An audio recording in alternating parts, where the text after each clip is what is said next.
Okay, we're going to call this meeting to order at 7:01, January 5th, Town of Trophy Club Planning and Zoning Commission meeting. First item is public comments. I'll read this because they tell me to.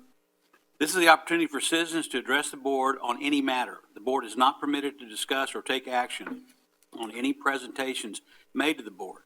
Presentations are limited to matters over which the board has authority. Speakers can have up to 4 minutes or whatever, my discretion. Each speaker must complete the speaker's form that includes the topics to be presented. You may also email Alicia Santos.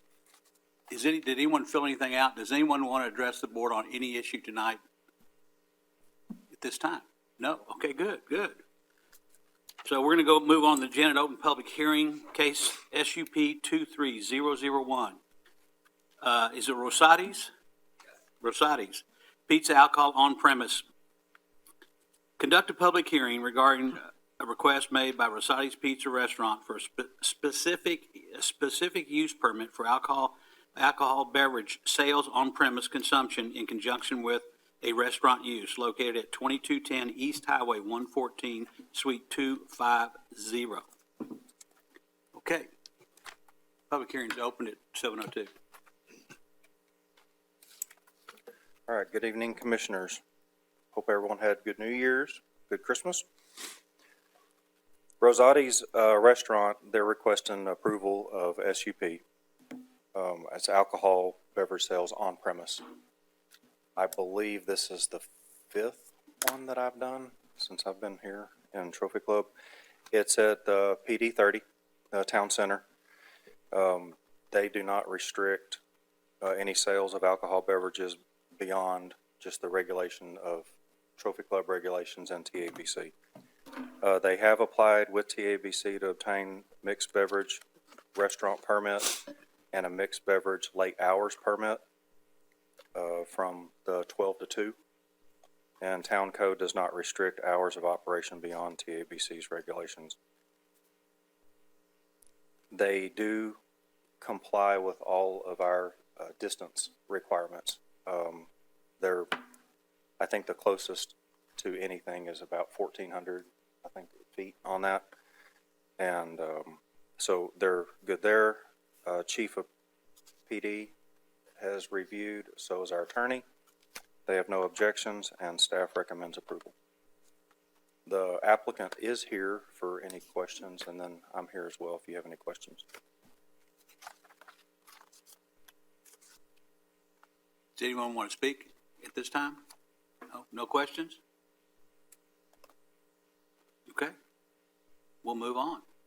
We'll close that public hearing, go on to regular session. Discussion recommendation regarding a request made by Rosati's Pizza Restaurant for specific use permit for alcoholic beverage sales on-premise consumption in conjunction with a restaurant use located at 2210 East Highway 114, number 250.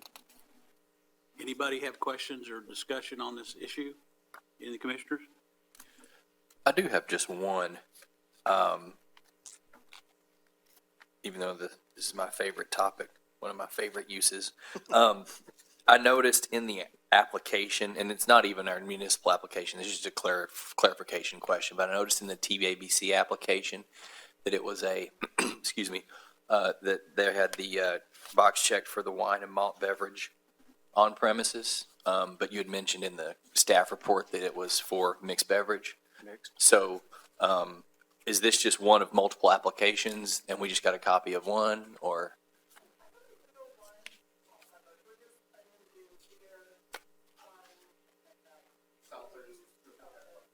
Okay, so just to clarify for the recording, the applicant stated that they're planning on pursuing wine and malt beverage, which would be beer, wine, and malted drinks like seltzers and things of that nature. So not liquor. Right, okay. So just in case, if we happen to state in the motion, we may want to make sure we don't state mixed beverage, just for the record. All right. Yep. That's the only question I had, though. And I have a follow-on as well. So the intent is for late hours to be available as well from 12 to 2. Did I hear that correctly? I think our permitting person will say that more than likely we'll allow them to gamble people right before open. And the only reason why I'm bringing this up is there's a section here on the TABC paperwork that has certification for late hours certificate. Would that also need to be completed if the intent was to be from 12 to 2? That is, Social Oak, I believe Blue 22, all of them have the identical style. So Okay. this just basically matches any of the other places that are on there. One thing I didn't mention is the location. So they're taking the place of the Quench Bar, which is over there on the Anamia side, just across. So they're on that side. You got Quench Bar, Pet Bar, Wingstop, the hair salon, and the nail salon, I believe. So it's on that side. They're on the corner, and I believe they're also going to want to extend that patio, a covered patio there, where the Quench Bar is. So I apologize, I forgot to tell you the exact location. We had a pretty good idea, though. The graphic was good. So that, I mean, just bring it up because I wasn't sure if that particular late hour certificate section need to be completed, if that was an option that the applicant wanted to take advantage of. And I could be misreading this. I'm no expert on TABC documents. At this point, for us, we just need to see that they've applied. Just for me to move forward with this process. And so they may have further discussions with TABC on what to check and don't check off this or whatever. But we just, for my end, I just need to see the application. Right. And correct me if my assumption is wrong, but I believe in each of our different commercially zoned areas where we have businesses that sell alcohol, I don't believe we have any additional limitations outside of whatever an individual business's TABC licensing would permit them to do, correct? If I recall, we kind of made sure we wanted to set it up to where if whatever TABC says you're good to do, we're good for it. I think right. all our zoning is that way, Yes, right? Okay. it does make it easier. We don't have anything more restrictive than TABC does. And so even if after this, pending kind of a motion and a vote by the body, if they were to make amendments to what their special use permit might be, they would be able to take advantage of that process just administratively with city staff. They wouldn't have to come back here. Is that correct? That is correct. Okay, perfect. Yes. Very good. Thank you. Any other questions or comments for staff or the applicant? One point of clarification, I forgot to mention that we do have a quorum. We have 100% of the commissioners here tonight, which doesn't happen very often, but it's good. Good job. New year. Good job, guys. Subject matter. Yeah, it's an interesting subject matter. All right. So no other questions or discussion? We have a motion. I'll make a motion to approve the specific use permit for alcohol beverage sales on premise for Rosati's Pizza Restaurant for case SUP-23-001. Second. Okay. Commissioner Rowe made the motion, second by Mr. Branham here. Commissioner Branham, do we have any other questions or discussion? Okay, call for the motion vote. All in favor? All opposed? No opposed. Unanimous. All right, carries. Next item on the agenda is to take appropriate action regarding the November 16th Planning and Zoning Commission meeting minutes. Anybody have any corrections or comments on the minutes as presented from the November 16th meeting? I think I do. Okay, I remember that there were two developments. I think it was Falcon and Aspen. two plats, yeah. Yeah, and on Falcon, we had a couple of notes regarding the gas wells. And on Aspen, I thought we were going to do the same thing, but I didn't see the notes under there. You know, I didn't either in the minutes. And so I did. You know those four items that we put on there specific to the gas well marking? Yes. That was So- the most important one. Yeah, so those items were on, they were on our report that went to council. And so based, For both sides. that's correct. So when council put those on there, when council saw that, that was part of their approval of the final plat. So your comments were put down on Both plats. that final plat, yes, sir. Yeah, that on was both our of them. understanding. You're right. Yes, So that was done. it was done. Okay, even though it Yes. doesn't reflect in the minutes here. Yes. Should we correct the minutes just for the record? Well, it's just how detailed do we want the minutes? Yeah. I mean- well, If the council approved, I mean, we're probably covered. Don't you think? I have no problem adding it. So, Paul, if you want us to add it, we can bring it back to next P&Z. I'm perfectly fine with that. Probably wouldn't hurt to have the paper Yeah, trail. I'm thinking that maybe Okay. we should. We So can do that. I'm unsigning that thing I just put over there then. Yeah, I'll scratch your name out. Or would, here, how about this, and if we don't want to continue this way, we can let the motion fail, but we could make a motion to approve the minutes, subject to the amendment discussed to include the four conditions on both the Falcon Estates and Aspen Estates items. If I can get a second. Okay. Second. Commissioner Poole? All right, all in favor? Motion carries. All right. Updates. Since I didn't attend that meeting, I'll actually abstain. I raised my hand, but just Okay. for the record, Mr. Chair. Okay, one abstention. Abstain.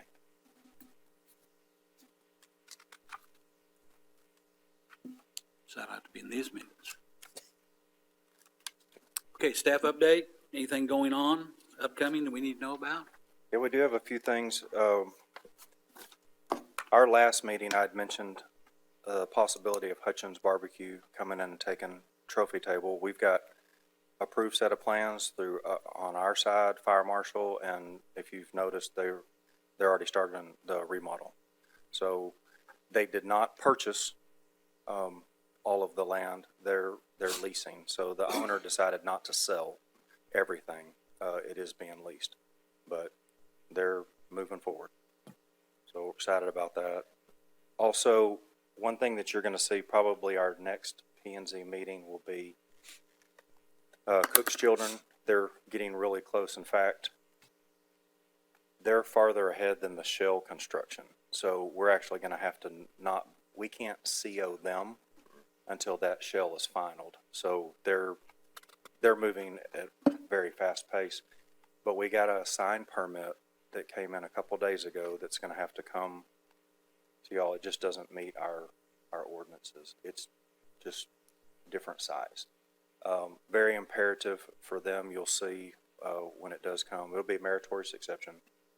But you'll see where it's very imperative for them to get this particular sign because they are rebranding, I think it's over 60 or 70 of all of new signs across the Texas, I think even further beyond. So Is it just the size of the sign? it is the size. We were trying to build a formula for this, weren't we? Yeah. We Well, if you want my 15% formula, it does work. So, I was But- thinking 10, but, okay. so, it's not, as soon as I get all the final things, then we'll get you that. But that'll be for the next P&Z meeting. I don't have anything else on the books right now for, other than that.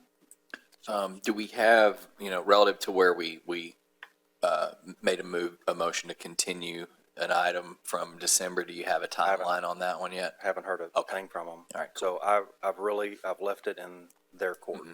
So I don't have the time to reach out and ask them when they're gonna apply. So that's all I've got.